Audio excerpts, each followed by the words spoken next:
नमस्कार दोस्तों, कैसे हो आप सब। आशा करती हूँ आप लोग ठीक होंगे। तो आज सुनाएंगे आप सभी को दर्द भरा सोहर गीत। एक तिरिया है, उसको उसका पति विदेश में है और उसका भाई भी ना पूछता है, ना आने जाता है, ना लेके आता है। मायका भी छूट गया है। तो बहुत दिन हुए और उसकी माया जो अम्मा होती, जैसे हमारे सास बैठी हैं, उनकी जो सास माँ होती हैं, वो परेशान होती है। मेरी बिटिया जब से विदा हुई, गौने थवने विदा हुई, तब से मेरी बिटिया आई नहीं। का जनी का हाल यह है। तब तो फोनों का जमाना ना रहा, अब मोबाइल के जमाना है। आई इनके दुई पतो वहाँ, हम बड़काई हैं छोटकाई यही दुनो नालायक कहीं नालायक नहीं कदरे ना है सास सास का हमारा सबका कदर नहीं है। अगर कदर जा सासू जी तूने मेरी कदर न जानी, तू है निहा दिया है। तो हमारा सबका कदर करें ना करें, लेकिन हाँ इनकी बिटिया कदर देखा कैसे हो था। तो चलिए, जब आन की बिटिया कदर करबू तब तोहरी बिटिया कदर होए। बिटिया कैसे आपन बतावत या बिरता आपन दुख कैसे बतावत यह है। तो देखा इन भेजत यहाँ अपने बेटवा का कि कैसे जा आने जा लिया आवा या हाल चाल जा लेके आवा। तो देखा कैसे सब जात हैं। पूरा सुनिए आखिरी तक फुलवाच के साथ और बने रहिए वीडियो में, सुनाएंगे। तो चलिए सुनाते हैं। मचिया ही बैठी है माया, तब बेटा से अरज करई हो।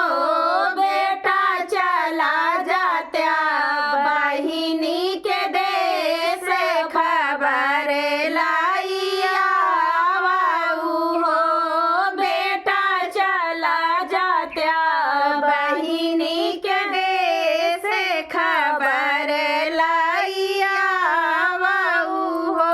मचिया ही बैठ है सासुत, मचिया ही बैठी है माया, त बेटा से अरज करई हो। बेटा चला जात्या बहिनी के देश, खबर लाइया वाऊ हो।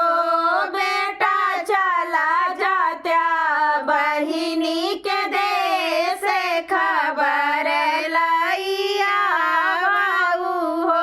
अब देखा बेटवा से अरज करीन तो बेटवा लायक है, ऐसी बात ना है, लायक है। अब देखा तैयार होगी कैसे जा आज के जमाना में आधे बेटवा नालायक हो गया है। अब वह जमाना के बात याद, बेटवा लायक कर रहे हैं, चाहे बहुअर चाहे जैसे हो, सास चाहे जैसे हो।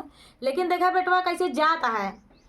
अरे हाथवा में लिहाल सारंगी, त कांधावा पे धोतिया रे हो।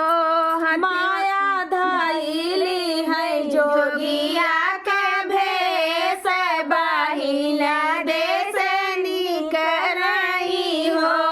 बेटा धइले है जोगिया का भेष, बहिना देश निकरई हो। हाथवा माली हाले सारंगी, त कान्हावा पे झोलिया रे हो।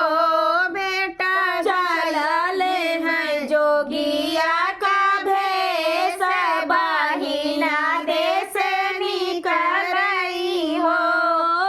भैया धइले जोगिया के भेष, बहिना देश निकरई हो।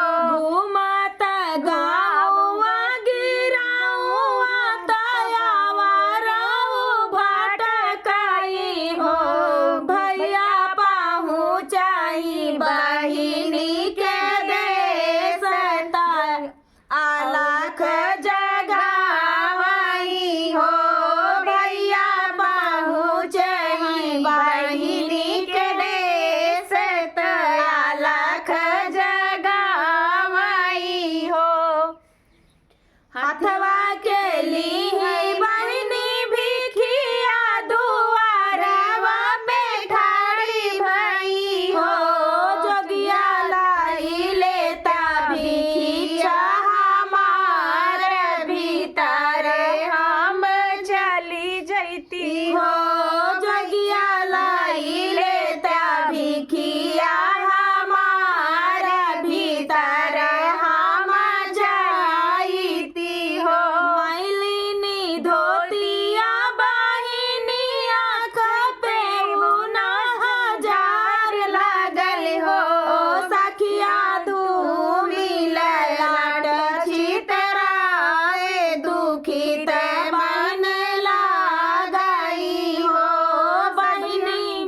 बहिनी मिले लाटी छितराए दुखित मन लागई हो सुना महलिया के रानी तो सुना मोरी बहिनी हो बहिनी कवन संकट तोहरे जियारा दुखित मन माटी हो बहिनी कवन संकट तोहरे जियारा दुखित मन बाटी हो कैसे बाटी सासु नदिया दुखित मन लागयू हो बहिनी कैसे बाटे बीराना तोहार नन नाही आवाई हो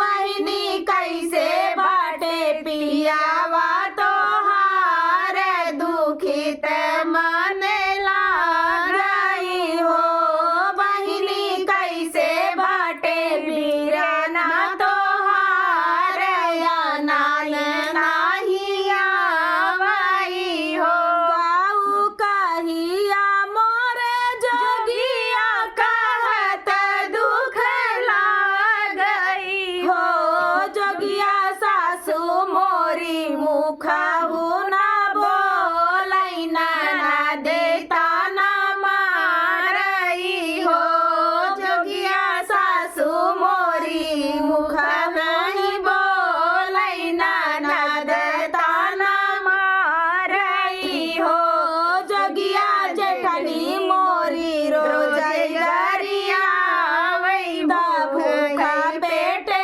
राखाई हो जोगिया जेठनी मोरी रोज गरिया वही भूखे पेटे राखाई हो पिया मोरे बाटे परदेस वाला बाटे नहीं आवई हो जोगिया भैया मोरे बाटे अकेले नाल नहीं आवई हो जोगिया भैया मोरे बाटे अकेले नाल नहीं आवई हो जोगिया जुआ है राखी के दिन वा बीरन याद आवई हो जोगिया जुआ है राखी के दिन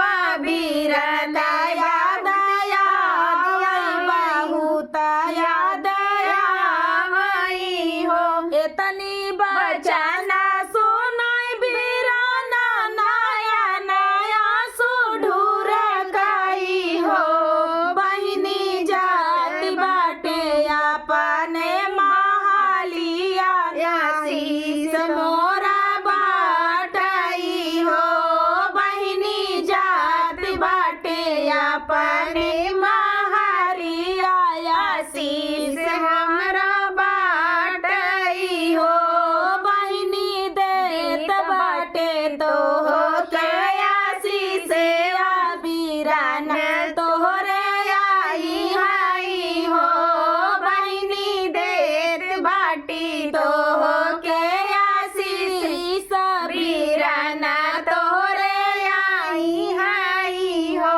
आई के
चली नाई हर नागरिया आना ना तो काया हो बहनिया वो चली नाई हर नागरिया आना ना तो काया हो। तो दोस्तों ये प्यारा सा दुख भरा दर्द भरा सोहर गीत आप सभी को कैसा लगा कमेंट में जरूर बताना दोस्तों। तो इसीलिए कहते हैं कि पहले आन का बिटिया तू अच्छे से रखा तब तो हर बिटिया हुआ सुख करे। तो चलिए दोस्तों ये तो पुराने जमाने की बात रही, आजकल तब वो सास समझत ना है। मगर आजकल भाई को भी अपनी बहन का खबर लेने जाना चाहिए। जब वो करती ऐसी बात ना है तब का जमाना रहा, अब का जमाना ये है कि ना उस जाए पिया तो फोन में लाई लेंगे खबर। चलिए दोस्तों तब तक के लिए नमस्कार।